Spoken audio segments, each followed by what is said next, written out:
Hey everyone, welcome back. Today I want to tell you about a book that completely caught me off guard.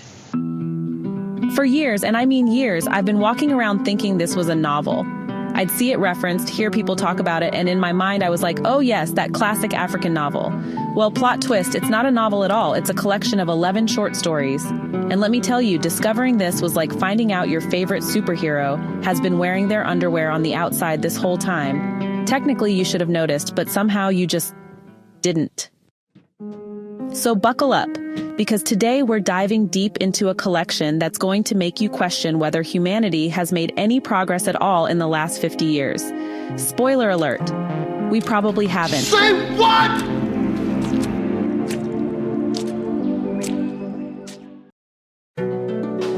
Let me paint you a picture of the world these stories inhabit. It's 1970. Or actually, let's be honest, it could be 2024. And you're walking through a society where people are bleaching their skin into what the author describes as multiple colors of black and red and shades in between. We're talking about a time when shoulder-length wigs are the ultimate fashion statement, whether you can read or not. And everyone's walking around with this "I have arrived" arrogance that would make today's influencers jealous. The first story, Everything Counts, throws us right into this identity crisis. Picture this, beauty pageants that are basically contests of who can look the least like themselves, where fair skin and long hair become the national symbols of beauty. Meanwhile, the Pan-Africanists, the people who should be fighting this, are hiding out in their diaspora safe spaces, too afraid to come home and actually do something about it. We don't care. Let me tell you, we don't care. And here's where it gets funny in a tragic way. We're still having these exact same conversations today. I mean, when Ngugi wa Thiong'o says Africans are afraid of their bodies, he's talking about how people cover their heads with hair from everywhere. India, Peru, Mongolia, Brazil, everywhere except Africa. There was literally an exhibition for exotic wigs in Ghana recently. An exhibition for wigs from everywhere but where the people actually live. Remember when Gabby Douglas won Olympic gold and instead of celebrating her incredible achievement, people attacked her hair? Her hair! She had to appear on the cover of Essence magazine with silky, straight hair just to appease people. If that doesn't tell you we're moving in circles, I don't know what will. Now let's talk about power and how absolutely nothing changes when it comes to the powerful. For Whom Things Did Not Change introduces us to Zirigu and his wife Segu, who are caretakers of a government rest house. These two have seen it all: colonial officials, independence leaders, the whole parade of so-called big men. And their conclusion? Same old nonsense, just different uniforms. Picture Zirigu, this professional cook, watching as big men refuse local food and demand exotic delicacies.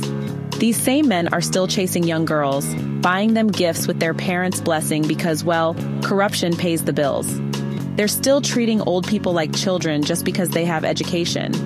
Nothing has changed. But here's the kicker. When the rest house gets renovated with fancy new toilets and electrical fittings, guess who gets left out? Zirigu and Segu get a brand new latrine pan while the big men get flush toilets. The project manager's reasoning? They're not big men, so they get treated accordingly. Some are more equal than others, right? The really heartbreaking part comes when they get a visitor who, brace yourself, actually treats them like human beings.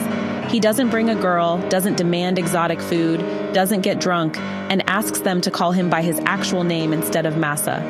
Zirigu and Segu are so confused they think something's wrong with him.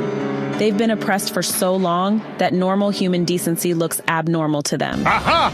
A trick! Let's shift gears to the classic rural-urban migration story, because apparently this never gets old. In The Cutting of a Drink, we follow a man sent to Accra to find a family member who disappeared 12 years ago. She was 10 when they gave her to some woman to learn dressmaking and housekeeping. 12 years later, they're like, hey, maybe we should check on her. This poor guy gets to Accra and his mind is completely blown. Women living with men they're not married to. Women drinking beer with men. Professional sex workers. Cars everywhere. Electric lights. He's literally wondering who's paying the electricity bill for all these lights. It's like a rural person discovering Las Vegas. Except this is just regular city life. The cultural shock is real. and it perfectly captures that rural-urban divide that creates this magnetic pull toward cities, even when the reality rarely matches the dream.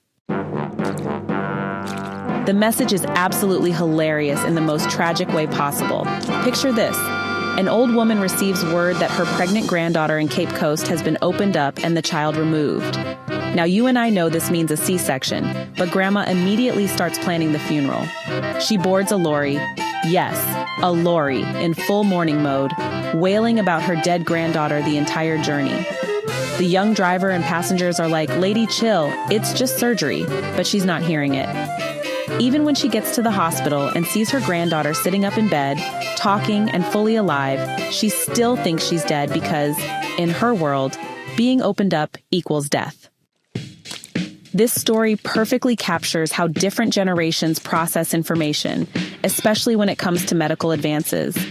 Plus, it gives us this beautiful insight into Ghanaian culture, how everyone becomes your therapist when you're going through something. Even your enemies will pause their hatred to console you. Now we get to the title story, No Sweetness Here, and let me tell you, this one hits different. The title literally tells you what you're in for. There is no sweetness here on this earth, just pain and complications. So, meet Maami Ama, whose marriage is, well, falling apart. She's seeking a divorce, and her beautiful son, Kwesi, is, unfortunately, caught right in the middle.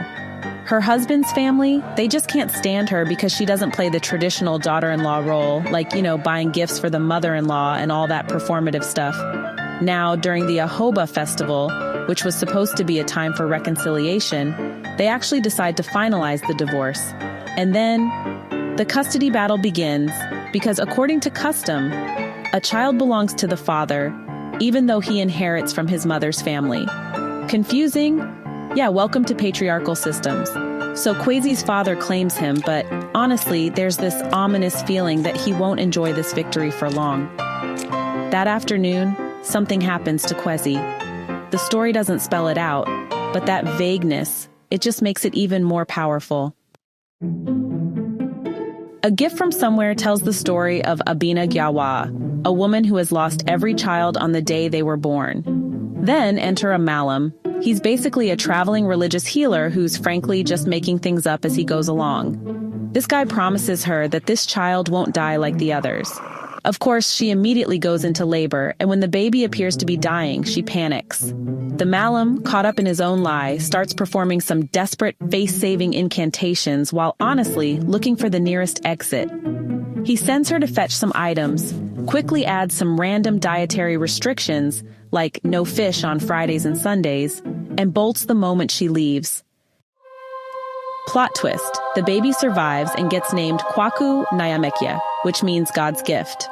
More children follow, and Abena becomes so protective of Kwaku that it actually annoys his father. Now, the Malam had said that when Kwaku reaches a certain age, he should perform the protective rituals, but Abena decides she'll carry that burden until she dies.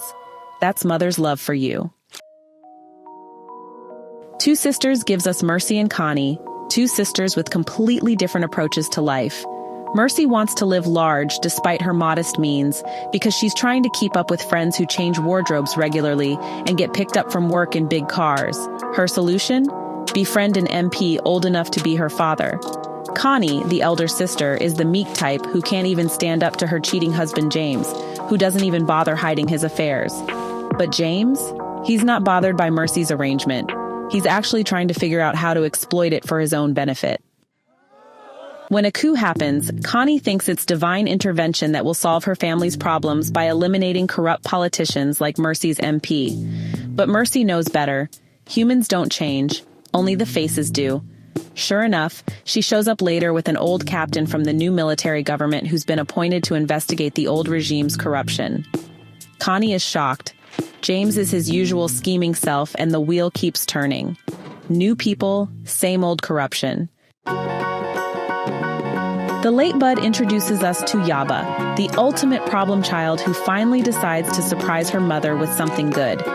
Having overheard that they need red earth to paint their floors, she wakes up early to fetch some with her friends, skipping the chance to wear her Christmas dress to church.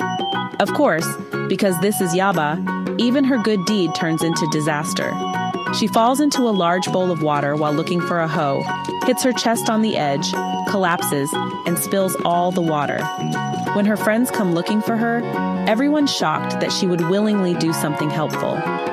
The story also touches on Yaba's insecurity about whether her mother truly loves her, based on how differently she addresses Yaba versus her sister.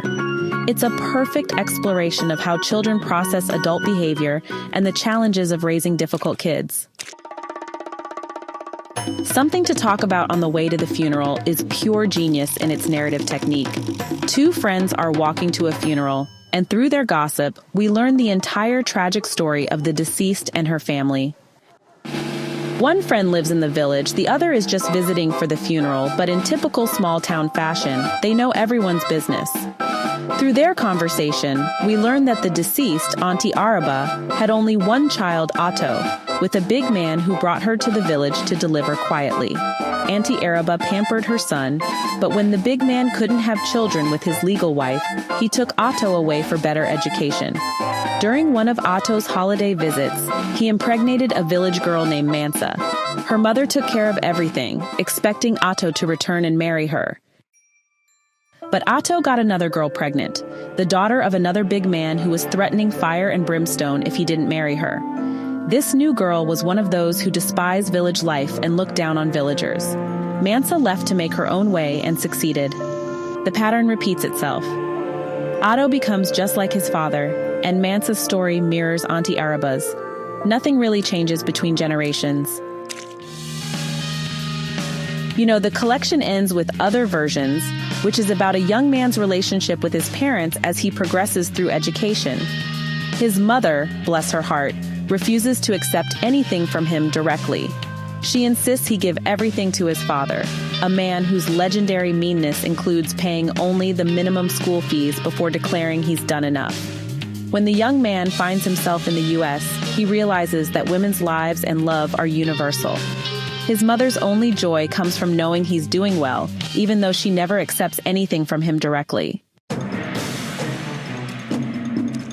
So here it is, No Sweetness Here by Ada Aidoo, published way back in 1970 and reprinted in 2013 by IBSS. It's 157 pages of pure, unfiltered reality that'll make you question whether humanity has learned anything in the past 50 years. Throughout all these stories runs a consistent thread of women's emancipation. These are women trapped within the confines of society, village customs, family expectations, and male authority.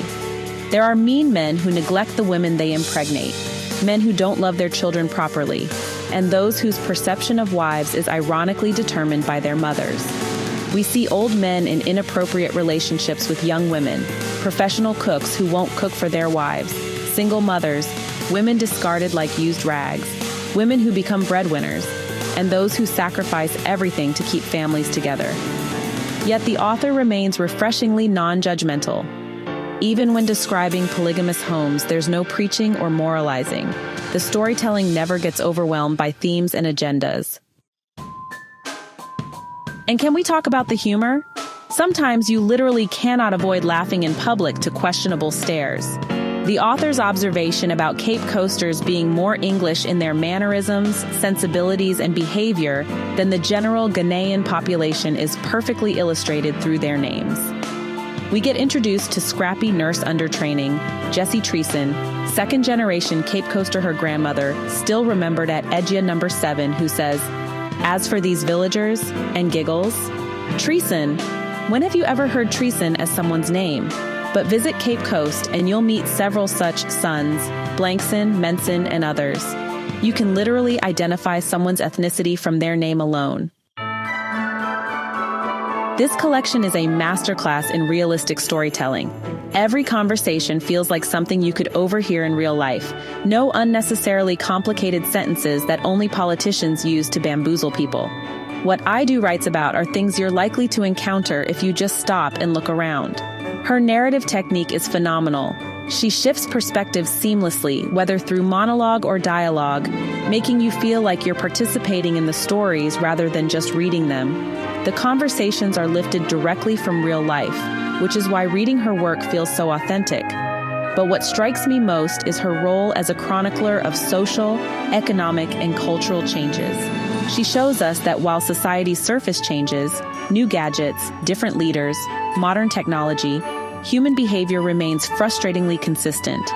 We move in circles and cycles, repeating the same events and attitudes across generations.